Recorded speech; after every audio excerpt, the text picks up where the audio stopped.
कई दिनों की भीषण लड़ाई के बाद रूस ने मंगलवार को यूक्रेनी सेना के गढ़ मारिउपोल पर कब्जा कर लिया है। शहर पर कब्जे के बाद रूस ने सैकड़ों यूक्रेनी सैनिकों को अपने कब्जे वाले शहरों में भेज दिया है। इसे यूक्रेन की बड़ी हार माना जा रहा है।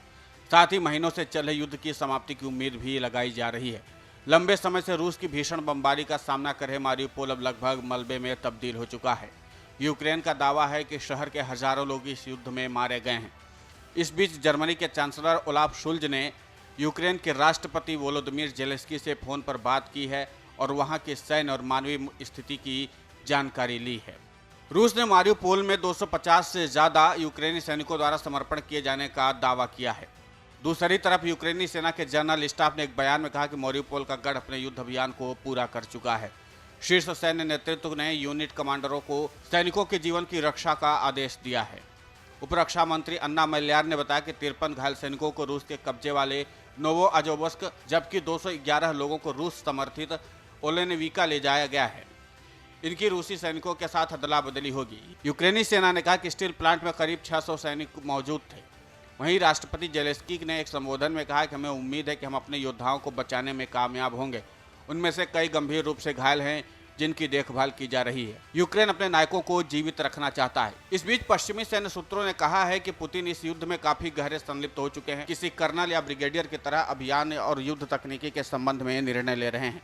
उधर रूस ने आरोप लगाया कि दुनिया की 7 बड़ी आर्थिक शक्तियां G7 रूस के विदेशी मुद्रा भंडार को जब्त कर यूक्रेन के नाम पर उसका इस्तेमाल कर रही हैं। न्यूज एजेंसी AP के अनुसार रूस ने यूक्रेन के पश्चिमी शहर लवीव पर भीषण बमबारी की है। प्रत्यक्षदर्शियों ने बताया कि शहर में कम से कम 8 भीषण बम धमाके हुए हैं। आग की ऊंची लपटें भी देखी गई हैं। शहर में सुबह 6 से रात 11 बजे तक कर्फ्यू लागू है। लवीव क्षेत्रीय सैन्य प्रशासन ने कहा है कि रूस ने यावोरिव जिले स्थित सैन्य ठिकाने को भी निशाना बनाया है। हालांकि माना जा रहा था कि खार्किव के कई इलाके में यूक्रेनी सेना के कब्जे के बाद अब यूक्रेनी सेना रूसी सेना का मजबूती से मुकाबला कर लेगी। लेकिन जिस तरीके से पिछले 24 घंटे में रूसी सेना ने कमबैक किया है, उससे एक बात तो साफ हो गई कि रूसी सेना इस जंग को निर्णायक युद्ध के रूप में देख रही है। और यही कारण है कि उसने खार्किव में थोड़ी ढील दी ताकि यूक्रेनी सेना का ध्यान खार्किव की ओर जाए और रूसी सेना मारिउपोल पर कब्जा कर पाए। यहाँ पर कब्जे के बाद एक बात तो साफ हो गई है कि रूसी सेना यहाँ से यूक्रेनी सेना के लिए बुनियादी सप्लाई को रोकने में कामयाब हो जाएगी, क्योंकि कई प्रमुख मार्ग यहीं से गुजरते हैं। हालांकि रूसी कब्जे से पहले तबाह कर दिए गए बंदरगाह शहर मारिउपोल में यूक्रेनी सेना के लड़ाकों ने स्टील प्लांट का डटकर बचाव किया और अपना लक्ष्य हासिल किया। अब वहां से एक रक्षक को बचाकर लाने का प्रयास जारी है। यूक्रेन के अधिकारियों ने यह जानकारी दी। यूक्रेन के उपरक्षा मंत्री ने कहा कि 260 से ज्यादा सैनिक सोमवार को हल्किंग अजस्तोवल संयंत्र से निकाला गया है, जिनमें से कई गंभीर रूप से घायल थे। अधिकारियों ने अज्ञात संख्या में सेनानियों को बचाने की कोशिश जारी रखने वाली योजना बनाई जो पीछे रह गए थे।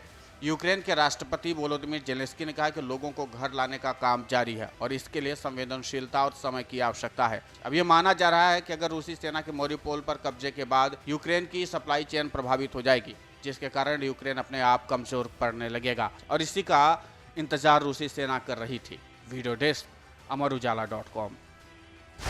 डाउनलोड करें अमर उजाला ऐप और पाएं खबरें लगातार। अगर आप ये वीडियो YouTube पर देख रहे हैं तो हमारे चैनल को सब्सक्राइब करें और बेल आइकन को दबाना ना भूलें। अगर आप Facebook पर ये वीडियो देख रहे हैं तो हमारे पेज को लाइक करें।